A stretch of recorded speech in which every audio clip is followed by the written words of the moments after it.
Assalamualaikum warahmatullahi wabarakatuh. Salam Om Swastiastu, Namo Buddhaya, salam kebajikan bagi kita semua. Balik lagi nih bersama saya Sultan Rifandi dalam acara Interfaith hanya di Mata Milenial Indonesia TV. Matanya Indonesia. Seperti biasanya, pada kesempatan kali ini kita akan berdiskusi, berbincang, berdialog dengan tokoh-tokoh agama yang ada di Indonesia. Terutama hari ini kita akan berbincang dengan tokoh agama Konghucu. Tentu saja untuk membicarakan hal-hal yang bersifat perilaku toleransi demi menjaga kerukunan umat beragama. Dan tentu saja kita tidak menyoalkan terkait perbedaan keyakinan, tapi justru persamaannya, nilai-nilai universalnya, dan lain-lain sebagainya. Tapi sebelum kita berdiskusi lebih jauh lagi, saya ingin mengingatkan kepada para pemirsa semuanya untuk tetap menjaga protokol kesehatan. Pakai masker, menjaga jarak.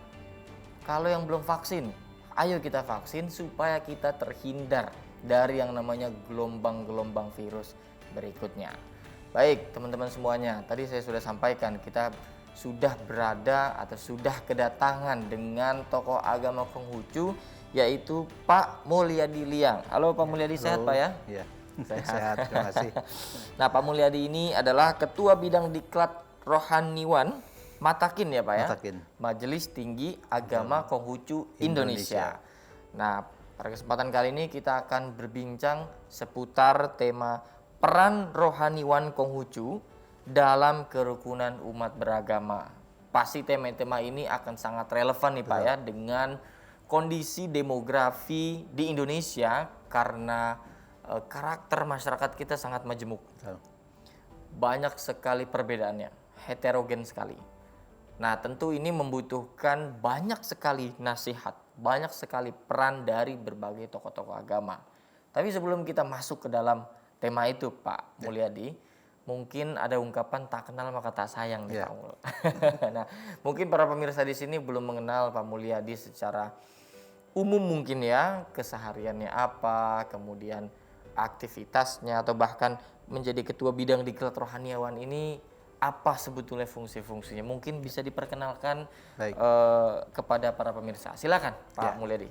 Baik pemirsa yang sangat budiman. Terima kasih, saya memperkenalkan diri, nama saya Mulyadi Liang, Wense Mulyadi Liang. Jadi Wense ini adalah salah satu gelar ya dalam agama Konghucu ya. Jadi kalau diterjemahkan atau diartikan mungkin sebagai guru agama, juga sebagai cendekiawan Konghucu ya, begitu kira-kira. Saya setiap hari berkegiatan di Yayasan Pendidikan Sekolah ya, sekolah di Depok. Kemudian untuk tugas kerohanian saya memang sebagai rohaniwan Konghucu yang melayani kebutuhan umat Konghucu dari berbagai macam kebutuhan seperti misalnya upacara pernikahan, upacara perkabungan, dan juga tentu dalam kegiatan-kegiatan nasional Matakin ya, misalnya ada dialog, interfaith dialog semacam ini Pak Sultan ya, juga interfaith dialog bersama beberapa tokoh agama. Bahkan juga internasional, saya masih aktif ini dengan dialog yang bersama ada satu lembaga di Korea Selatan itu HWPL namanya ya, setiap bulan juga ada dialog, interfaith dialog ini. Interfaith dialog ya. Itulah kira-kira gambarannya. Kesehariannya ya. Berarti kalau kedua bidang diklat rohaniawan ini artinya Pak Mulyadi melatih, mengajar atau gimana? Jadi kita ada tim nanti bersama dengan Dewan Rohaniwan Konghucu ya untuk memberikan pelatihan, pendidikan kepada calon rohaniwan dan juga kepada rohaniwan yang sudah jadi ya, misalnya peningkatan kompetensinya dan sebagainya. Nah Pak Mulyadi selain aktivitas keagamaan, ada aktivitas di bidang lain kah, pendidikan kah atau? Ya, tadi saya sudah jelaskan juga sih sebelumnya di pendidikan ya. Saya memang sehari-hari yayasan pendidikan itu mengelola TK dan SD. Yang saya kelola ini baru tingkat TK dan SD. Tapi sekolah ini sekolah umum. Sekolah umum ya, bukan hanya bukan keagamaan. Ya? Bukan. Oke. Jadi luar biasa sekali Pak Mulyadi ini memang bermanfaat sekali ya kesehariannya, aktivitasnya dan lain-lain sebagainya. Tentu kita akan mendalami tema yang kita akan bahas pada kesempatan kali ini yaitu terkait peran rohaniwan Konghucu dalam kerukunan umat beragama karena kita tahu masalah-masalah intoleransi masih ada ya Pak Mulyadi ya. Lalu kita akan korek lebih jauh bagaimana kemudian pendekatan atau perspektif dari Konghucu. Jadi jangan kemana-mana, tetap saksikan Interfaith hanya di Mata Milenial Indonesia TV. Matanya Indonesia.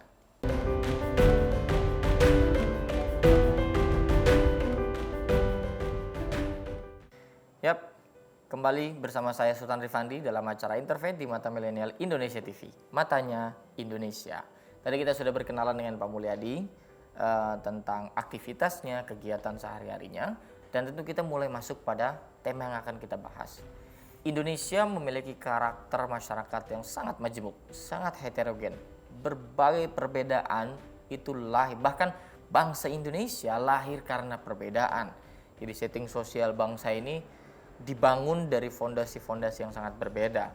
Beda sukunya, beda agamanya, beda rasnya, bahkan beda agamanya. Nah, tapi karena perbedaan ini kita membutuhkan satu semacam energi bersama-sama untuk menjaga kerukunan umat beragama ini.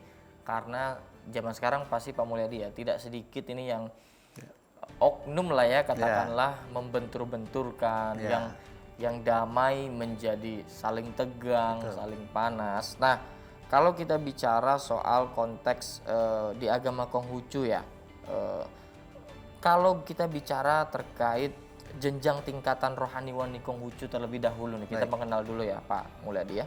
Itu masing-masing jenjang tingkatannya, adakah step-stepnya atau memang semuanya memang sama saja gitu Pak Mulyadi? Baik, Pak Sultan. Kita ada 3 jenjang di dalam kerohanian Konghucu ya. Yap. Satu yang paling mendasar yaitu disebut dengan Chiaoseng. Itu kita katakan sebagai penebar agama Konghucu ya. Penyebar. Mungkin lebih kepada apa ya, yang berhubungan langsung dengan umat seperti itu ya. Dialah yang memberikan ceramah, kemudian memberikan penyuluhan kepada umat seperti itu ya. Lebih kepada ya secara langsung menyebarkan ya ajaran Konghucu, membina seperti itu. Kemudian yang kedua, tingkatan kedua adalah Wense. Wense ini ya diterjemahkan atau diartikan guru agama atau cendekiawan Konghucu, karena kalau Wense ini diharapkan bukan saja melayani umat Konghucu, tapi dia juga mulai menulis buku misalnya seperti itu ya. Jadi lebih kepada penelitian dan sebagainya seperti itu ya, mengembangkan dalam bentuk tulisan ya, jadi lebih ini lagi. Kemudian yang ketiga, tingkatan ketiga adalah siese, ini pendetanya gitu ya. Jadi biasanya sudah mulai senior ini di atas 60 bahkan 70 ya. Jadi inilah yang memiliki wawasan pengetahuan keagamaan Konghucu secara lebih mendalam, lebih mumpuni lah begitu. Itu yang tingkatan tertingginya. Siese. Kalau di masyarakat Konghucu sendiri, bagaimana seseorang bisa menjadi Chiaoseng tadi, penyebar agama, guru agama, cendekiawan itu, apakah ada sekolahnya kah atau ada prosedurnya atau bagaimana? Baik. Secara persyaratan sebetulnya secara umum ya, pertama harus sudah berusia dewasa, baik perempuan maupun laki-laki ya. Jadi kami juga ada rohaniwan perempuan. Jadi ada itu.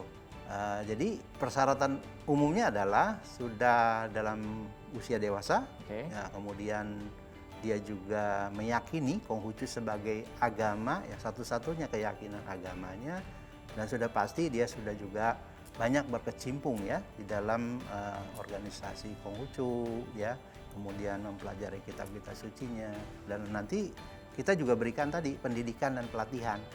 Itu kalau calon Chiaoseng biasanya 25 jam minimal ada pelatihannya dalam waktu 1 minggu. 25 jam? 25 jam. Nanti kalau yang Wense nanti 50 jam. Tentu track recordnya juga harus kita lihat ya. Latar belakang itu penting, betul, penting sekali. Latar belakang keluarga, dan salah satunya juga kalau dia sudah berkeluarga, dia harus mendapat persetujuan dari pasangannya. Kalau dia laki-laki ya dari istri, kalau dia perempuan dari suami. Supaya apa? Tugas kerohaniannya ini berjalan dengan baik. Sebab tanpa dukungan keluarga, mungkin agak sulit nanti ya. Dia mungkin mau mengabdi menjadi rohaniwan Konghucu, tetapi pihak keluarga atau pasangannya tidak mendukung. Bagaimana dia bisa melaksanakan tugas ini? Seperti itu. Ya. Kalau misalkan kita bicara terkait apakah model rekrutmennya itu ada standar tertentu kah, sertifikasi atau semacam sertifikasi kah, atau bagaimana Pak? Ya, nanti setelah calon rohaniwan ini mengikuti pelatihan, biasanya kami ada tim penguji. Oh, Nah, jadi biasanya para siese tadi ya, Dewan Rohaniwan ini akan memberikan satu macam ujian, katakan terakhir ya. oke. Nah, paling tidak untuk memastikan ya calon ini betul-betul siap secara lahir batin sebagai rohaniwan. Oke, Karena nanti ada pertanyaan-pertanyaan yang lebih spesifik betul. yang ditujukan kepada calon rohaniwan. Oke. Nah, ini semacam berarti kan kayak semacam pembekalan ya, Ya, Pak betul Mul ya. sekali. Nah, dari ketiga klasifikasi inilah ya katakanlah gitu ya, ada penyebar agama, guru agama cendekiawan Konghucu sama pendeta Konghucu, mana yang memang bersentuhan langsung nih Pak Mul Ya. dengan masyarakat yang memang harus menjaga kerukunan umat beragama, Ya. yang memang harus betul-betul ketika ada konflik, ada masalah mereka langsung terjun dan bagaimana kira-kira cara atau metodenya? Ya, secara umum ya tadi para Chaoseng biasanya lebih banyak nih jumlahnya yang Oh, gitu ya, dikategorikan lebih banyak Chaoseng ya. tadi penebar ya, kemudian Wense itu juga dan Siese ya. Dalam praktek sehari-hari sebetulnya ketiga jabatan ini membaur ya. Sebetulnya tidak ada katakanlah tingkatan yang terlalu kita ini kan, tetapi dalam praktek apalagi tentang kerukunan ya, itu semua rohaniwan Konghucu itu harus punya wawasan yang sama. Karena Indonesia adalah negara yang beragam. Itu kembali lagi ya, keindonesiaan, kebangsaan kita ini harus kita bangun.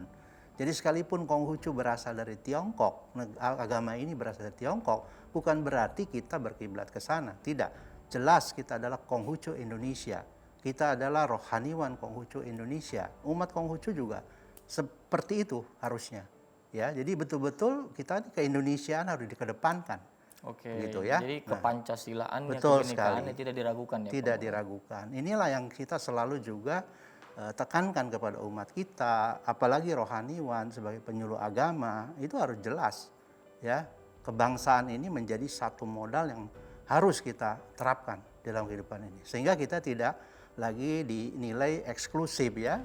Memang kalau kita pelajari kan kedatangan agama-agama ini dari berbagai negara lain ya. betul, Banyak kan memang dari luar, tetapi ketika kita melebur menjadi satu di Indonesia, ya kita harus juga menjunjung tinggi kebangsaan kita sebagai bangsa Indonesia. Betul, Itu menurut saya. Memang penyebaran agama itu tidak bisa dinafikan memang dari Ya, luar ya Pak Mul betul. ya. Kecuali memang ada kepercayaan lokal yang Ya. memang tumbuh dari mulai kerajaan bangsa ini ada. Itu pun harus kita hormati, Pak Betul, Sultan, ya. betul. Jadi Konghucu ini datang ke Indonesia sebetulnya berbeda. Kami ini bukan misi khusus menyebarkan agama ya, karena agama Konghucu ini dianut oleh keluarga-keluarga. Oh. Begitu ya, berbeda mungkin dengan agama yang sifatnya misionaris seperti itu. Berbeda sekali. Kami ini memang dari keluarga yang datang berasal dari sana, nenek moyang kami kan ke Indonesia membawa kepercayaan dan agama. Oke. Konghucu misalnya seperti itu ya. Jadi bukan sengaja menyebarkan Konghucu, tidak ya. Kami tidak. Jadi agama ini lebih kepada family religion kalau bisa kita katakan ya. Tetapi dalam perkembangan tentu kami harus beradaptasi dengan lingkungan. Jadi siapapun yang ingin memeluk agama Konghucu dipersilakan. Mempelajari pun dipersilakan karena agama harus terbuka, universal kan. Nilai-nilainya itu pasti Nilai-nilainya universal. Iya. Nah, kemudian apakah menjaga kerukunan umat beragama menjadi bagian dari ajaran yang diajarkan oleh Konghucu atau seperti apa Pak Mulyadi? Kita akan jawab di segmen berikutnya. Jangan kemana-mana, tetap di Interfaith hanya di Mata Milenial Indonesia TV. Matanya Indonesia.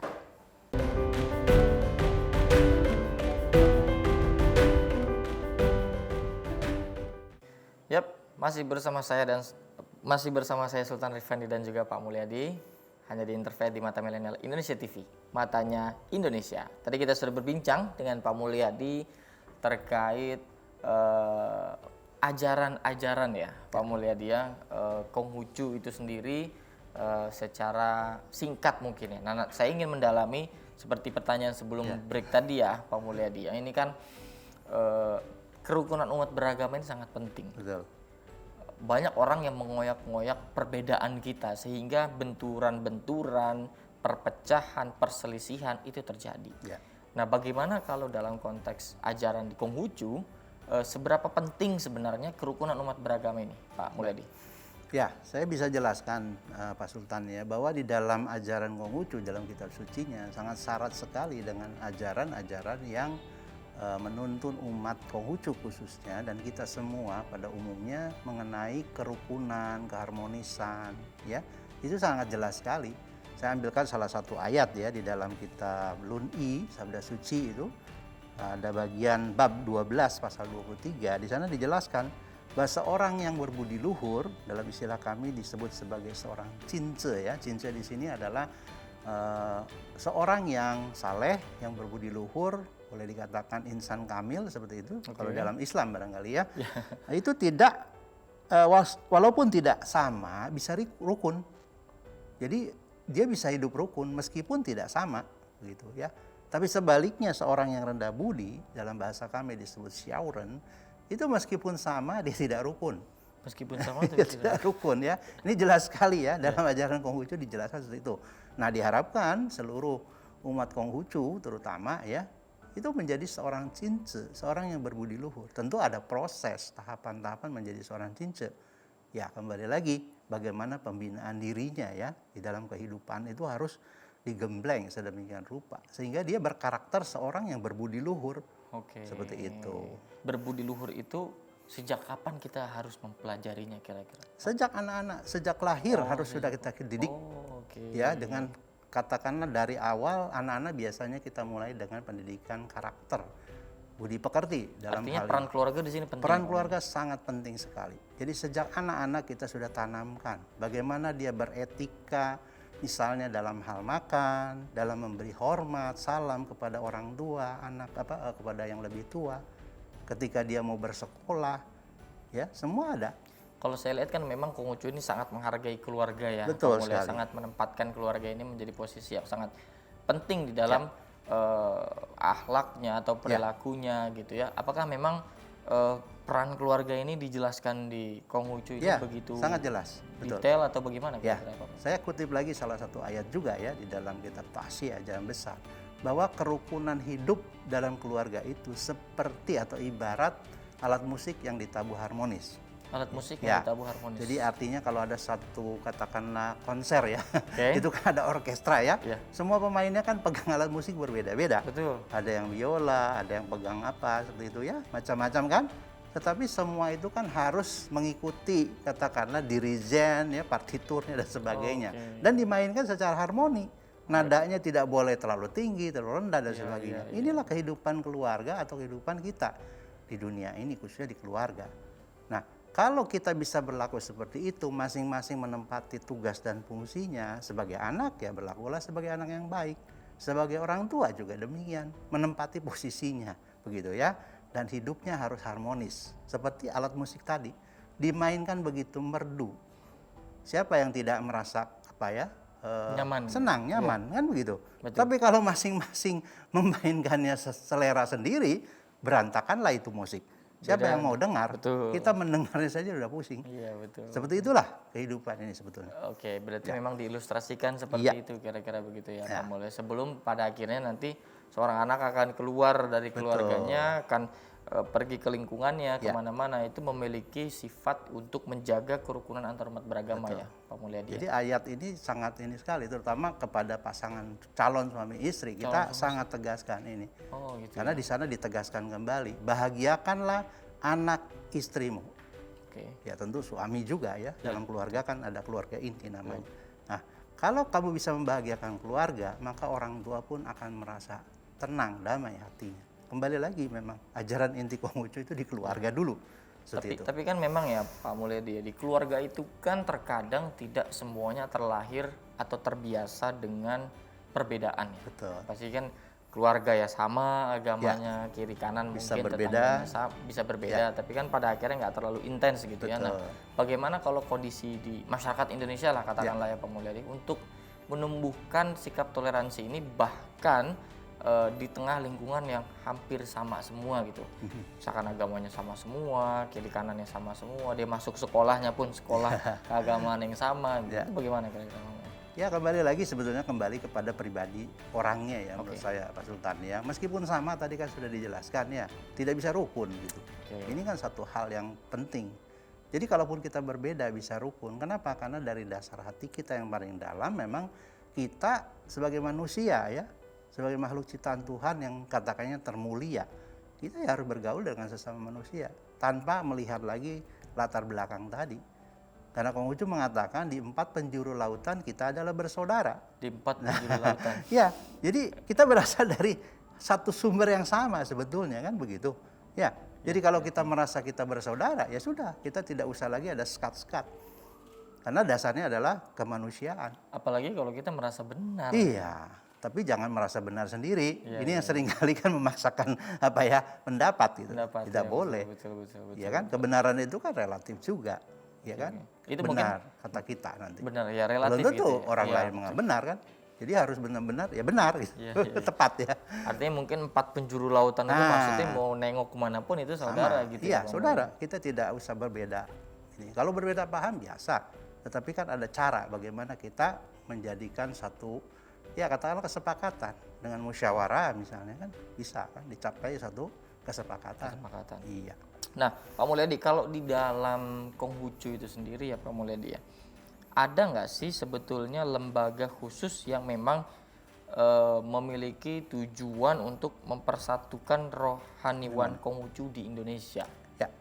Ya sebenarnya lembaga tertingginya Matakin tadi, Matakin, Majelis ya. Tinggi Agama Konghucu Indonesia. Nah di dalam Matakin ini ada yang namanya Dewan Rohaniwan. Nah Dewan Rohaniwan inilah yang menaungi seluruh rohaniwan yang ada di jajaran Matakin, organisasi Matakin tadi. Pembinaannya, kemudian juga pengawasannya dan sebagainya. Nah, untuk yang spesifik tupoksinya menjaga kerukunan umat beragama, apakah memang di satu bagiankan dalam struktur atau memang ini secara umum diperintahkan untuk semua kalangan misalkan di Konghucu? Ya, boleh dikatakan kita secara umum. Oh, ya, karena ajaran kita Konghucu itu sudah jelas tadi seperti yang saya jelaskan ya, mereka itu harus mengikuti apa yang diajarkan di dalam kitab suci Konghucu. Jadi tentang keharmonisan, tentang keberagaman, toleransi itu sudah menjadi bagian dari ajaran Konghucu itu sendiri. Nah, tinggal bagaimana setiap umat termasuk juga rohaniwan sebagai katakanlah yang membina ya, penyuluh ini harus memberikan contoh dan teladan itu dulu sehingga umatnya ikut gitu. Ya. Jadi jangan misalnya dia berceramah hal-hal yang sensitif yang mengakibatkan konflik, ini harus dihindari. Karena tidak sesuai dengan ajaran Konghucu itu sendiri. Oke. Ya, seperti itu. Jadi terlebih nih kan banyak anak-anak muda juga nih ya Pak Mulya yang agak sulit, bukan sulit ya, mungkin cepat bosan kali ya mendengarkan khotbah ceramah. Nah itu mungkin apa pendekatan khusus dari kelenteng misalkan dari tempat ibadah Konghucu untuk meningkatkan partisipasi anak mudanya untuk melibatkan diri di dalam upaya-upaya kerukunan umat beragama, Pak Mul? Baik. Kita akan jawab di segmen berikutnya. Jangan kemana-mana, tetap di Interfaith hanya di Mata Milenial Indonesia TV. Matanya Indonesia.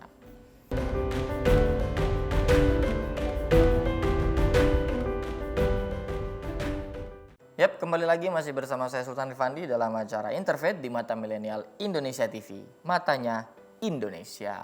Tadi kita sudah banyak ternyata ya berbincangnya Pak Mul. Nah, ini tadi kan saya sempat melempar satu masalah kondisi di mana kita mau masuk ke dalam tahap bonus demografi di mana anak-anak muda menguasai negara ini secara populasi. Tentu ada banyak problem di sana Pak Mul, terutama terkait dengan pendalaman wawasan keagamaannya, termasuk wawasan kebangsaannya juga. Karena dua hal ini, dua isu ini yang mungkin cenderung tidak disukai oleh anak-anak muda, sehingga mungkin banyak juga anak muda yang nggak paham sebenarnya sejarah bangsa ini dibangun dari perbedaan Pak Mul, kemudian memang kerekatan-kerekatan yang harus dijaga. Nah, mereka mungkin belum paham. Nah, itu bagaimana kita menyikapinya Pak Mulyadi? Ya, menurut saya kita harus menyesuaikan dengan kondisi zaman ya pada saat ini, terutama untuk generasi milenial katakanlah sekarang. Kita harus menggunakan teknologi ya supaya mereka ya sedikit banyak kita memberikan penyuluhan, pemahaman dari masing-masing agama ya, tokoh-tokoh agama ini. Tapi yang lebih penting lagi, mungkin kita perlu banyak kegiatan-kegiatan yang melibatkan semua unsur dari agama gitu ya, kepemudaan ini, sehingga mereka bisa saling mengenal begitu satu sama lain kan. Jadi dengan mengenal ini mereka diharapkan bisa saling menghargai ya, karena perbedaan ini kan suatu keniscayaan gitu. Tetapi dalam kita kehidupan sebagai manusia ya, kemanusiaan harus kita kedepankan. Apalagi kita ini negara yang memang ya tadi ya, yang beragam sukunya, penduduknya dan sebagainya. Kembali lagi kita harus kuatkan, ingatkan kepada generasi muda ini bahwa negara ini dibangun atas perbedaan, tetapi kita tidak mau dari perbedaan ini malah tercerai-berai, bukan. Justru kita harus lebih merekat, bersatu seperti itu. Jadi memang anak-anak muda ini ya bisa dibilang harus mempelajari sejarah bangsa ini. Sejarah gitu ya, bangsa Pak Mul, ini ya. perlu dipelajari dan itu memang harus tulis sedemikian rupa ya supaya sekarang kan zaman teknologi. Saya kira tidak sulit sebetulnya perbanyak katakanlah cerita sejarah yang bisa menguatkan wawasan kebangsaan kita sekaligus juga wawasan keberagaman ini. Wawasan Seperti keberagaman, itu. ya. Nah, kalau dalam Konghucu sendiri ya Pak Mul ya, itu kalau misalkan kita lihat kan kecenderungan apa istilahnya ya, kecenderungan etos bekerjanya kan memang betul-betul giat dan semangat gitu ya. Ini kan menjadi problem juga di anak muda gitu tentang ekonomi, tentang nah itu memang seperti apa sih yang diajarkan dalam Konghucu gitu terkait ya dunia ekonomi begitu-gitu Pak Mul. Ya, kalau kita lihat memang rata-rata barangkali ya umat Konghucu atau kata etnis Tionghoa ini kebanyakan bergelut di bidang ekonomi ya. Memang itu salah satu barangkali menjadi satu kekuatan ya dari etnis Tionghoa, tetapi tidak semua sebetulnya ya. Cuma kalau kita bicara etos kerja memang itu berangkat dari ajaran Konghucu ya sebetulnya. Contoh misalnya kita harus banyak melakukan sesuatu, banyak berbuat daripada banyak berbicara. Itu salah satu contoh. Semacam doktrinnya memang doktrinnya begitu. Dan kalau kita bekerja atau berusaha apapun profesi kita harus dilakukan secara sungguh-sungguh. Maka ada di dalam ajaran Konghucu itu pertama ketika Konghucu ditanya bagaimana membentuk pemerintahan yang baik, beliau hanya mengatakan betulkan dulu nama-nama. Betulkan nama-nama. Murid-muridnya kan bingung, apa yang dimaksud betulkan nama-nama? Saya pun bingung. Ya, bingung kan? Ya, maksudnya Konghucu adalah nama itu harus sesuai dengan fungsinya, begitu. Atau jabatan itu harus sesuai dengan fungsinya. Lakukan itu. Misalnya saya sebagai guru, ya lakukan sebagai guru yang baik, terbaik. Sebagai anak demikian. Sebagai kepala negara atau apapun profesi kita, lakukan yang terbaik. Itu sebetulnya yang dimaksudkan. Jadi memperbaiki nama maksudnya ya sesuaikan sesuai fungsinya. Sesuai fungsinya. Ya, jadi jangan misalnya istri berlaku jadi suami atau terbalik misalnya. Kan kacau lah dia itu. Ya kan? Seperti itu ya yang dimaksudkan oleh Konghucu. Artinya memang etosnya itu Etosnya memang memang dibentuk untuk sedemikian profesionalisme rupa. ya. Oke, Ya kan? oke. Contoh misalnya bangsa Korea. Kenapa mereka begitu solid, begitu kuat nasionalismenya itu dibangun memang seperti itu. Nah, kita pun harus berbuat yang sama. Saya yakin menjadi bangsa yang maju yang kuat kalau etos kerja kita juga sama seperti itu ya. Bisa kan, itu kan universal sekali ya, saya kira. Betul. Dan etos kerja ini juga bagaimana kalau di dalam Konghucu tentu kan kerukunan umat beragama ini nggak bisa dipungkiri akan berkaitan dengan variabel ekonomi ya Pak Mul. Jadi ketika memang negaranya makmur, perbedaan bagaimanapun ya betul akan sangat minim sekali kemungkinan akan berbenturan ya Pak Mulyadi. Dan ada satu ajaran lagi yang lebih penting sebenarnya. Bagaimana? Konghucu ajarkan ya. Jadi kalau Anda ingin maju, bantulah orang lain untuk maju. Nah, Anda ingin berhasil, bantu orang lain untuk berhasil. Itu sangat jelas sekali. Artinya apa? Saling tolong-menolong, membantu orang lain itu sudah diajarkan. Cuma masalahnya bagaimana kita mau tidak mempraktekkan ini. Kan begitu ya, kembali lagi kepada orangnya, pribadinya. Tapi ya kita tidak bosan-bosan ya mengajak ini karena demi kebaikan kita bersama. Seandainya semua orang bisa berbuat seperti itu, saya yakin ya paling tidak lah di kelompok masyarakat kita yang terdekat, ya kan, tetangga kita, semua bisa sejahtera bersama-sama. Artinya siapapun. memang perintah untuk berderma itu juga bahkan membantu orang lain. Ya, kita tidak akan sukses kalau kita tidak pernah mau membantu orang lain sukses. Seperti itu ya. Ini jelas sekali. Baik secara ekonomi, kemasyarakatan, semua kita terapkan seperti itu. Dan ini semacam doktrin yang melekat di dalam Konghucu ya. Tinggal bagaimana kita mengaplikasikan di dalam kehidupan kita sehari-hari. Dan ini kan sebetulnya senada dengan konsep atau karakter anak-anak muda zaman sekarang yang kerap kali kolaborasi. Ya, betul sekali. Saling kerjasama, gotong royong ya Pak Mul ya. Bahkan anak-anak muda ini harus didorong ya. Kerjasama ini kan nggak usah memperhatikan sekat-sekat tadi sebetulnya. Untuk memajukan Indonesia ini kan tanggung jawab kita semua. Tanggung jawab kita. Apalagi anak-anak muda nih, harapan bangsa ya. Saya yakin ini harus bekerja lebih keras lagi. Iya. Sumber daya sudah ada di kita, sumber alam sudah ada. Tinggal bagaimana mengelola, kan begitu ya. Iya, betul. Saya kira itu saja yang kita masih tertinggal kan. Iya. Tapi kan memang begini Pak Mulyadi, kerap kali kita menemukan masalah di lapangan ya Pak Mulyadi ya. Anak-anak muda ini mulai mau masuk dalam eranya lah, sudah mulai berganti, regenerasi. Nah, ada beberapa hal yang miss antara pemahaman yang diungkapkan oleh orang-orang tua gitu ya. Tapi karena anak muda ini menggebu-gebu, semangat keberaniannya tadi mungkin lebih melampaui dari kebijaksanaannya gitu ya Pak Mulyadi. Nah, bagaimana kita mendalami, mengajarkan kepada anak-anak muda agar keberaniannya, kebijaksanaan itu bisa beriringan dan berjalan bersamaan Pak Mulyadi. Kita akan jawab di segmen berikutnya Pak Mulyadi ya. Jangan kemana-mana, tetap di Interfaith hanya di Mata Milenial Indonesia TV. Matanya Indonesia.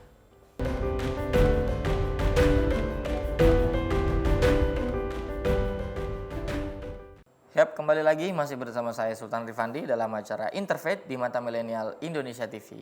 Matanya Indonesia. Kita masih bersama dengan Pak Mulyadi. Dan tidak terasa sekali ya Pak Mulyadi, kita sudah berbincang selama lama lah ya pokoknya. Sudah di segmen terakhir nih pokoknya.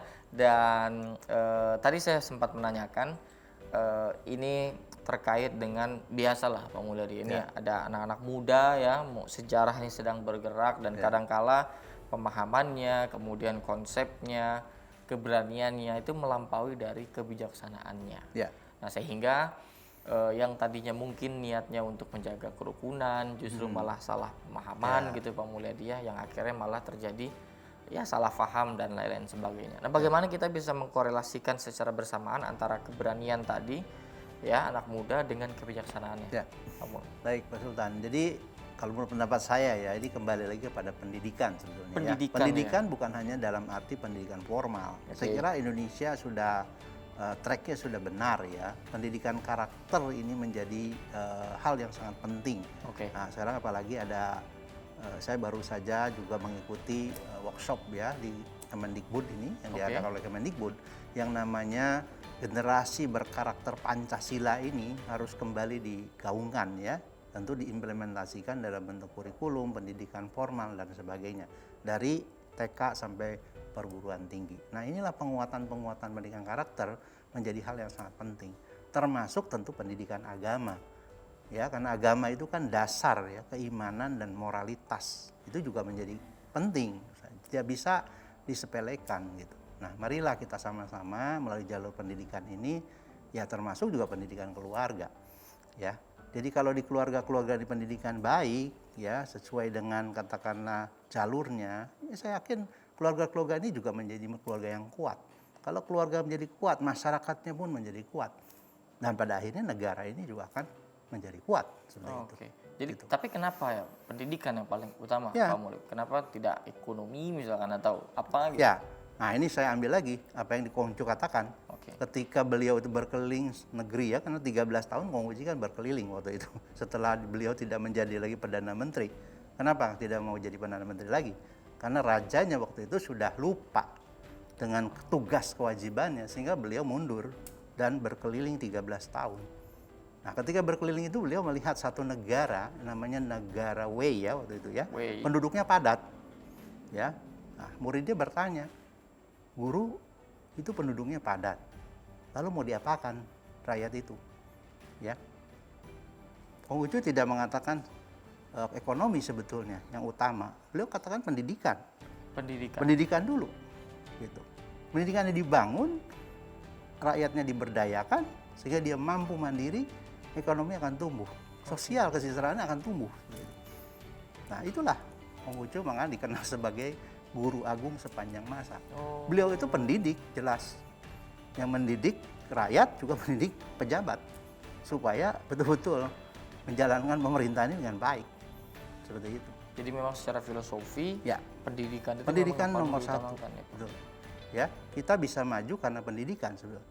bagaimana kita membangun ekonomi sementara pendidikannya terbengkalai. Betul. Apalagi namanya pendidikan karakter, kacau lah kita nanti. Betul. Ya kan? Apalagi kan kalau di Indonesia tujuan utama dari pendidikan itu ya akhlakul karimah, Akhlak, yang betul gitu-gitu ya, sekali. Pak Mulyadi. Ya, bukan berarti ekonomi tidak penting, Betul. tapi kan yang dibangun yang dasar dulu ya, seperti apa. Tentu dalam pelaksanaan beriringan. Ekonomi berjalan, pendidikan harus juga berjalan. Seperti itu. Inilah mungkin yang menjadi irisan ya Pak Mulyadi ya, bahwa menuntut ilmu itu kan juga menjadi kewajiban bagi setiap orang ya Pak Mulyadi ya, dan pendidikan itu investasi jangka panjang ya Pak Mulyadi ya. Kita harus belajar dari negara-negara maju, Pak Sultan ya. Kenapa misalnya Korea Selatan bisa maju, Singapura bisa maju. Saya kira ini sudah umum ya.